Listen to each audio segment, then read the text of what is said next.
Hi guys, நீங்கள் என்ன episode பார்க்க போகிறோம்னா battle through the heavens season 6ஓட எபிசோட் 49 தான் பார்க்க போகிறோம். எபிசோட ஸ்டார்டிங் சீன்லேயே நம்ம அந்த ஹீரோ மவுண்டனுக்கு மலைக்கு ட்ரைனிங்காக வந்துருந்துருப்பான். போன எபிசோடில் நீங்கள் அந்த இதில் பார்த்துருந்துருப்பீங்க.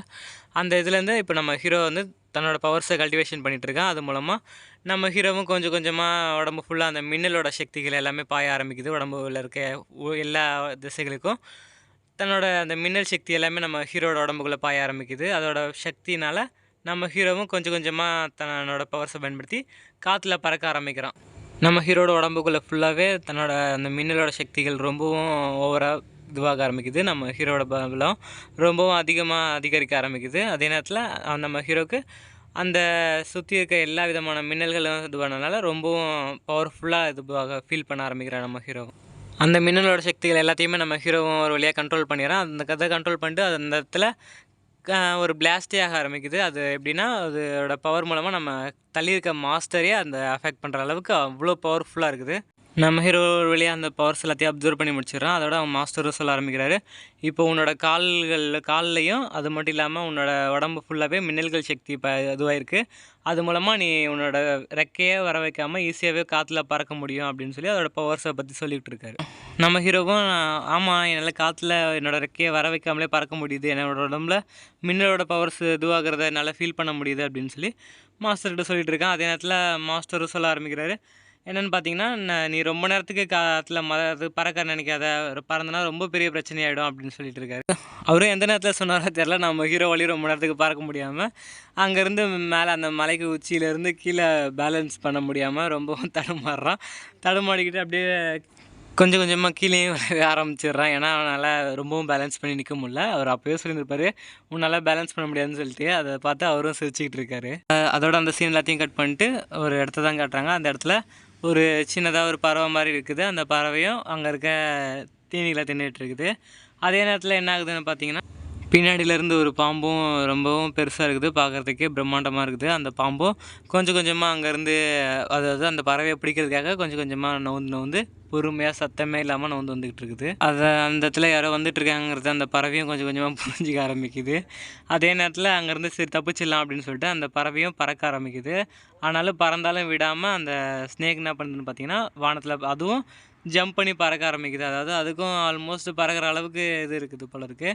அதாவது அது ஒன்று மட்டும் இல்லை, அங்கே நிறையா இருக்குது. அது வாய்ப்பாழ்ந்துட்டு அந்த குருவியை பிடிக்கிறதுக்காக அதுங்களில் எல்லாமே மொத்தமாக சேர்ந்துக்கிட்டு பறக்க ஆரம்பிக்குதுங்க. அங்கே இருக்கிற எல்லா விதமான ஸ்னேக்கும் ஒரே நேரத்தில் அந்த பறவையை பிடிக்கிறதுக்காக அந்த பறந்து வந்துட்டுருக்குங்க. அதே நேரத்தில் அங்கே இருக்கிற அந்த பாம்பு கிட்ட, அந்த பறவை கிட்ட, அந்த பாம்போட வாய் கிட்ட போகையில் அங்கே திடீர்னு பார்த்தா ஒரு மின்னல் கிராஷ் ஆகுது. அது யாருன்னு பார்த்தா ஒரு ஷூ தான். அது இந்த இடம் அந்த ஷூ கிராஷ் ஆகி போகிற இடமே ஃபுல் அண்ட் ஃபுல்லாக மின்னலாக இருக்குது. அந்த இடத்துல அந்த இடத்துல இந்த இலையே அது சாம்பல் ஆகிற லெவலுக்கு அந்த அளவுக்கு அந்த வேகமாக இருக்குது. ஒரு காற்றை விட வேகமான லெவலில் அந்த மின்னல் கிராஷ் ஆகிட்டுருக்கு. சர்ன்னு ஸ்பீடாக வேகமாக அந்த இடத்த ஃபுல்லாக கிராஷ் ஆகி அங்கே சுற்றி வச்சுருந்த அந்த பாம்பை பிடிக்க போகிற டைமிங்கில் நம்ம ஹீரோ போய் டக்குன்னு அந்த பாம்புங்கிட்டேருந்து அந்த பறவையை ஈஸியாகவே காப்பாற்றி கையில் தூக்கிட்டு போயிடுறான். அதே நேரத்தில் அங்கே ஒரு கையிலேயே நம்ம ஹீரோ ஒரு குச்சி மாதிரி, அதாவது ஒரு மரக்கட்டையை எடுத்து வச்சுருக்கிறான். அது என்ன பண்ணுறான்னு பார்த்தீங்கன்னா, அந்த பறவையை சேஃப்டியாக இருக்கா அப்படிங்கிறத பார்த்துட்டு அதுக்கப்புறம் அந்த மரக்கட்டையை வச்சு அந்த பாம்போட வாயுலையும் அந்த மரக்கட்டையை சுருகி விட்டுறான். அதனால் அந்த பாம்பாலையும் வேறு எதுவும் பண்ண முடியாமல் கீழே போய் விழுந்துருது. அதோட சுற்றி இருக்கிற அந்த மற்ற பாம்புகள்லாம் நம்ம ஹீரோ அட்டாக் பண்ண வருது. நம்ம ஹீரோவும் ரொம்பவும் அதிகப்படியான பவர்ஸை பயன்படுத்தாமல் நம்ம ஹீரோட தான் மின்னல் பவர்ஸ் இருக்குல்ல, அது மூலமாகவே அந்த பாம்புங்க எல்லாத்தையும் கண்ட்ரோல் பண்ண ஆரம்பிக்கிறான். அங்கே இருக்க ஒரு பாம்பை தன்னோட கண்ட்ரோலில் நம்ம ஹீரோ எடுத்துக்கிட்டு அந்த பாம்பு மூலமாகவே இன்னொரு பாம்பை, அங்கே இருக்கிற அந்த இன்னொரு பாம்பை போய் அட்டாக் பண்ண, அதாவது அவங்களுக்குள்ளேயே சண்டையை மூட்டி வர மாதிரி அந்த பாம்பை தன்னோட மின்னல் சக்தி மூலமாக ரெண்டுத்தையுமே மோதிக்க வைக்க ஆரம்பிக்கிறான். அது ரெண்டுமே அட்டாக் பண்ணிக்கிறதுக்காக போயிட்டு இருக்கும்போது திரும்பவும் மின்னல் சக்தியை பயன்படுத்தி மொத்தமாகவே அதுங்களை அழிச்சிடறான். அதோட நம்ம ஹீரோ அந்த பறவையை பார்த்து போய்டுவா அப்படின்னு சொல்லி அங்கேருந்து அனுப்பிச்சி வச்சிடறான். அதே நேரத்தில் அங்கே என்ன ஆகுதுன்னு பார்த்தீங்கன்னா, நம்ம ஹீரோவை நிறையா பீஸ்ட்டுங்க சுற்றி வளைக்க ஆரம்பிக்குதுங்க. அங்கே இருக்கிற உல்ஃபாக இருக்கட்டும், ட்ராகன்ஸாக இருக்கட்டும், நிறையா பீஸ்ட்டுங்க நம்ம ஹீரோவை சுற்றி வளைக்க ஆரம்பிக்குதுங்க. நம்ம ஹீரோவை சுற்றி நிற்கிற எல்லா பீஸ்ட்டுங்களையும் நம்ம ஹீரோவும் அதை பார்த்துட்டு தான் இருக்கிறான், எந்தெந்த பீஸ்ட்டு வருதுங்க அப்படின்னு சொல்லிட்டு. நம்ம ஹீரோவும் பார்த்துட்டு இருக்கான். அந்த இடத்துலையே ஒரு ஒயிட் கலர் டைகர் மாதிரி இருக்குது. அந்த இதுவும் நம்ம ஹீரோவையே தான் அட்டாக் பண்ணுறதுக்காக பார்த்துட்டு வந்துட்டுருக்குது. அதே நேரத்தில் அதுக்கு ஆப்போசிட்டில் என்னென்னு பார்த்தீங்கன்னா, அதுக்கு ஆப்போசிட்லேயே ஒரு டைனோசரும் வந்து நிற்கிது. அதையும் நம்ம ஹீரோ கவனிக்கிறான். அதுங்க எல்லாத்தையும் பார்த்துட்டு நம்ம ஹீரோ நினச்சிட்டு இதுங்க எல்லாமே ரொம்பவும் பவர்ஃபுல்லாக தான் இருக்குதுங்க அப்படின்னு சொல்லிட்டு நம்ம ஹீரோ நினச்சிட்டு இருக்கேன். அதே நேரத்தில் நம்மளோட ப்ராக்டிக்ஸுக்கு இப்போ கற்றுக்கிருக்க இந்த புது சக்திக்கு நமக்கு தேவையான பவர்ஸும் இது தான் சரியாக இருக்கும் ட்ரைனிங்க்கும் அப்படின்னு சொல்லி நம்ம ஹீரோ மனசுல நினச்சிட்டே இருக்கான். நினச்சிட்டு இருக்கும்போதே அங்கே என்ன ஆகுதுன்னு பார்த்தீங்கன்னா, அங்கே இருந்த எல்லா பீஸ்ட்டுங்களும் நம்ம ஹீரோவை மொத்தமாக சுற்றி கொஞ்சம் கொஞ்சமாக நெருங்கி நெருங்கி வந்துக்கிட்டு இருக்குதுங்க. நம்ம ஹீரோவும் பெருசாக எந்த ஒரு அட்டாக் பண்ணுற மாதிரியும் தெரில. அதுங்க எல்லாமே கொஞ்சம் கொஞ்சமாக நெருங்கி நெருங்கி ரொம்பவும் கிட்ட வந்துருச்சுங்க. ஆல்மோஸ்ட் கிட்ட வந்து நம்ம ஹீரோவை அட்டாக் பண்ணுற லெவலுக்கு வந்து சுற்றி வளைச்சிருச்சுங்க. நம்ம ஹீரோவும் அவனுக்கு தேவையான ஒரு சரியான நேரத்துக்காக வெயிட் பண்ணிகிட்டு இருக்கிறான். அதே நேரத்தில் அதுங்க எல்லாமே ரொம்பவும் கிட்ட நெருங்கிடுச்சுங்க. நம்ம ஹீரோவை அதாவது அட்டாக் பண்ணுற அளவுக்கு ரொம்பவும் கிட்ட நெருங்கிடுச்சுங்க. நம்ம ஹீரோவும் அதே நேரத்தில் மனசில் நினைக்கிறான் என்னென்னு பார்த்தீங்கன்னா, இந்த நேரத்துக்காக தான் நானும் வெயிட் பண்ணேன் அப்படின்னு சொல்லிட்டு நம்ம ஹீரோவும் தன்னோட லோட்டஸ் ஃப்ளேம் தெரியும்ல, ஹெவன்லி லோட்டஸ் ஃப்ளேமோட அந்த மின்னல் பவரையும் சேர்த்து அட்டாக் பண்ணுறான். அந்த காலில் இருக்க மின்னல் பவரையும் ரெண்டுத்தையுமே ஒன்றா சேர்த்து ஒரு அட்டாக், அதாவது காலை தான் கீழே தட்டுறான், அந்த 2 பவர்ஸில் ரிலீஸ் பண்ணுறான். அதனால் அங்கே இருந்த எல்லா பீஸ்ட்டையும் தூக்கி அடிக்குதுங்க. அது அந்த இதுக்குள்ளே அந்த ஃப்ளேமும் அந்த மின்னலும் சேர்ந்து அந்த ட்ராகன்ஸ் வந்து சுற்றி வந்த பீஸ்ட் எல்லாத்தையுமே அட்டாக் பண்ணுறதுனால அங்கே இருக்கிற எதாலையும் சமாளித்து நிற்கவே முடியல, எல்லாத்தையும் தூக்கி அடிக்குது. அந்த பவர்ஸோடய நம்ம ஹீரோ அதுங்களை சும்மாவே விடலை. தன்னோட பவர்ஸை மறுபடியும் மின்னல் பவரை பயன்படுத்தி அங்கே இருக்கிற ஒவ்வொரு பீஸ்ட்டுக்கும் ஒரு பஞ்சு அந்த ஃப்ளேமோட பவர்ஸோட கேதர் பண்ணி ஒரு பஞ்சு தான் வைக்கிறான். எல்லா பீஸ்ட்டுக்கும் போய் பக்கத்தில் போய் பறந்துட்டு இருக்கும்போதே போய் வேகமாக அந்த மின்னலை விட மின்னல் சக்தி இல்லை, அதனால் அதை ரொம்பவும் பவர்ஃபுல்லாக பார்த்தீங்கன்னா ஒரு பஞ்சு ஒரு கிக்குன்னு விட்டு எல்லாத்தையும் பறக்க விட ஆரம்பிக்கிறான். எல்லாத்தையும் சும்மா தாறுமாறாக போட்டு வெளுத்து எடுக்க ஆரம்பிக்கிறான். எதையுமே சும்மா விட மாட்டேங்கிறான். போட்டு அந்த பறந்துட்டு இருக்கும்போதே எல்லா மிருகத்தையும் அடித்து நொறுக்க ஆரம்பிக்கிறான். எப்படியோ ஒரு வழியாக தன்னோட பவர்ஸ் எல்லாத்தையும் கேதர் பண்ணி அந்த அனிமல்ஸை அட்டாக் பண்ணி முடிச்சிடுறான். முடிச்சுட்டு அவனும் ரிங்குக்குள்ளே இருக்க தன்னோட மாஸ்டர் நான் எப்படி நல்லா பண்ணனா அப்படின்னு சொல்லிட்டு கேட்டுக்கிட்டு இருக்கிறான். அதோட நம்ம ஹீரோட மாஸ்டரும் ரிங்குலேருந்து கொஞ்சம் கொஞ்சமாக வெளியில் வர ஆரம்பிக்கிறாரு. அதாவது அவர் இப்போது ஒரு ஆத்மாவாக தானே இருக்கார். அவர் அந்த ரிங்கிலேருந்து கொஞ்சம் கொஞ்சமாக தன்னோட ஃப்ளேமை பயன்படுத்தி வெளியே வர ஆரம்பிக்கிறாரு. அவரும் வெளில வந்துட்டு சொல்ல ஆரம்பிக்கிறாரு, நீ நல்லாவே பண்ண, பட் இருந்தாலும் இந்த பவரை நீ இன்னும் மாஸ்டர் பண்ணல, இப்போது அதிகப்படியாக யூஸ் பண்ணாத, இந்த பவர்ஸை நீ மாஸ்டர் பண்ணியே ஆகணும், அதை பண்ணால் தான் உன்னால் இதோட ஃபுல் எனர்ஜியை உன்னால் யூஸ் பண்ண முடியும். இப்போதைக்கு நீ நார்மலாக யூஸ் பண்ண அப்படின்னா உன்னோட எனர்ஜி எல்லாமே சீக்கிரத்துலேயே ட்ரை ஆகிடும், அதனால் நீ அதிகபட்சம் இந்த பவர்ஸை யூஸ் பண்ணதை அவாய்ட் பண்ணிக்கோ அப்படின்னு சொல்லி மாஸ்டரும் சொல்லிட்டு இருக்காரு. அதுக்கு நம்ம ஹீரோவும் சொல்ல ஆரம்பிக்கிறான், எனக்கு புரியுது மாஸ்டர், நானும் சீக்கிரத்துலேயே கண்டிப்பாக அந்த மாஸ்டர் பண்ணிடுவேன் அப்படின்னு சொல்லிட்டு நம்ம ஹீரோ அதுக்கு சொல்லிட்டு இருக்கோம். அதோட அந்த சீன் எல்லாத்தையும் கட் பண்ணிட்டு ஒரு மவுண்டன் தான் காட்டுறாங்க. மவுண்டனில் யாரோ வேகமாக அங்கே கிராஸ் ஆகி போயிட்டுருக்காங்க. செம்ம ஸ்பீடில் அந்த இடத்த கிராஸ் பண்ணி தான் போயிட்டுருக்காங்க. அவங்களும் அங்கே வந்து நின்றுட்டு அங்கே இருக்க யான்கோ அப்படிங்கிறவன் கேட்க ஆரம்பிக்கிறான், நம்ம தேடி வந்தது இங்கே தான் இருக்குன்னு நீங்கள் நினைக்கிறீங்களா அப்படின்னு சொல்லிட்டு அவனை அங்கே கேட்டுட்ருக்கான். அதே நேரத்தில் அங்கே இருக்க அந்த பொண்ணும் சொல்ல ஆரம்பிக்குது, நான் இதெல்லாத்தையும் நம்புறதில்ல, ஆனாலும் கண்டிப்பாக அந்த விஷயம் இங்கே தான் இருக்குது அப்படின்னு சொல்லிட்டு அந்த பொண்ணை சொல்லிகிட்டு இருக்குது. அதோட அங்கே இருக்கவங்க எல்லாருமே சரி வாங்க உள்ளே போகலாம் அப்படின்னு சொல்லிட்டு எல்லாருமே போய் அட்டாக் பண்ணுங்க அப்படின்னு சொல்லி, அதாவது முன்னாடி ஏறி போங்க அப்படின்ட்டு அங்கே இருக்க அந்த இன்னும் சொல்லி உள்ளே போங்க அப்படின்னு சொல்லி எல்லாத்தையும் அனுப்பலான்ட்டு அனுப்பிட்டு இருக்காங்க.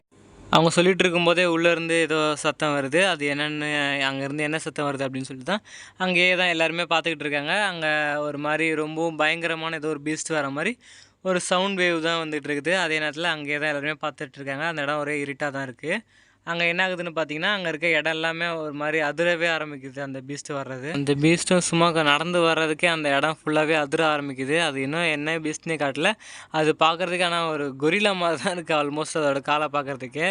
அது பொறுமையாக அது நடந்து போகிறதுக்கே அந்த இடம் ஃபுல்லாகவே ஒரு புழுதி மாதிரி கிளம்பி அங்கே யாராலையும் எதையுமே பார்க்க முடியாத அளவுக்கு அந்தளவுக்கு ரொம்ப இதுவாக இருக்குது. அது அவ்வளோ ஹைட்டாகவும் இருக்குது. ஸோ ஒரு வழியாக வெளியில் வந்துடுது. வெளில வந்ததுக்கப்புறம் தான் பார்த்தா அது ஆல்மோஸ்ட் ஒரு கொரில்லா மாதிரி தான் இருக்குது. கொரில்லா தான், அதுவும் ஒரு கொரில்லா தான் பார்க்குறதுக்கு, ஆனாலும் டிஃப்ரெண்ட்டாகவே இருக்குது. இது ஒரு ஆல்மோஸ்ட் கொரில்லா மாதிரி தான் இருக்குது, ஆனாலும் கொஞ்சம் டிஃப்ரெண்ட்டும் இருக்குது. இதை தான் அவங்க தேடியும் வந்துருந்துருக்காங்க அட்டாக் பண்ணுறதுக்காக. அவங்களும் அது வெளியில் வந்துட்டு ஒரு சின்னதாக கத்துது. அங்கே இருக்கிறதுக்கு அதுக்கே அங்கே ஒரு பெரிய பிளாஸ்டே ஆகுது. அங்கே இருக்க யாராலையும் நிற்கக்கூட முடியல, அவ்வளோ தூரத்துக்கு வைப் ஆகுது. அதே நேரத்தில் அந்த கொரில்லாக்கும் ரெக்கைகள்லேருந்து எல்லாமே இருக்குது, அதெல்லாம் பறக்கவும் கூட முடியும், அந்த லெவலுக்கு இதுவாக இருக்குது. அதே நேரத்தில் அங்கே இருக்க எல்லாருமே டிஃபென்ஸுக்கு ரெடியாக இருக்காங்க. அதனாலும் அதோட அட்டாக்கை இவங்களால தாங்கிக்கவே முடியல, அந்தளவுக்கு இதுவாக இருக்குது கத்துறதுக்கே. அதுவும் அங்கே இருக்கவனும் சரி ஓகே அட்டாக் பண்ணுங்க அப்படின்னு சொல்லிட்டு வேகமாக எல்லாருமே அட்டாக் பண்ணுறதுக்காக ஓடி வந்துட்டுருக்காங்க. ஓடி வந்துட்டு அவங்க எல்லாருமே கீழே இருந்தால் தான் அட்டாக் பண்ணிவிடும் அப்படின்னு சொல்லிட்டு எல்லோரும் மேலே பறக்க ஆரம்பிச்சிடுறாங்க. அவங்க எல்லாருமே ஒரே நேரத்தில் அதோட பவர்ஸை எல்லாத்தையும் கேதர் பண்ணி அட்டாக் பண்ணுறாங்க. அதோட அந்த சீன் எல்லாத்தையும் கட் பண்ணிடுறாங்க. கட் பண்ணிவிட்டு நம்ம ஹீரோவை தான் காட்ட ஆரம்பிக்கிறாங்க. நம்ம ஹீரோவும் தன்னோட ரெக்கையை பயன்படுத்தி அவன் கொஞ்சம் கொஞ்சமாக வானத்தில் பறந்துக்கிட்டு அப்படியே ஜாலியாக சுற்றிட்டு திரியிறான். அங்கே நம்ம ஹீரோட மாஸ்டர் வந்துட்டு சொல்ல ஆரம்பிக்கிறாரு, நீ உன்னோட மின்னல் சக்தி எல்லாத்தையும் பயன்படுத்தி அதில் மூலமாக ப்ராக்டிக்ஸ் பண்ண ஆரம்பி, அதோட இதுவை நீ மாஸ்டர் பண்ண கற்றுக்கோ சீக்கிரம் அப்படின்னு சொல்லிட்டு அவரும் சொல்கிறாரு. அதோட நம்ம ஹீரோவும் சரின்னு சொல்லிவிட்டு தன்னோட சி வேர்ல்டில் போய்ட்டு அதனோட பவர்ஸ் எல்லாத்தையும் கேதர் பண்ண ஆரம்பிக்கிறான்.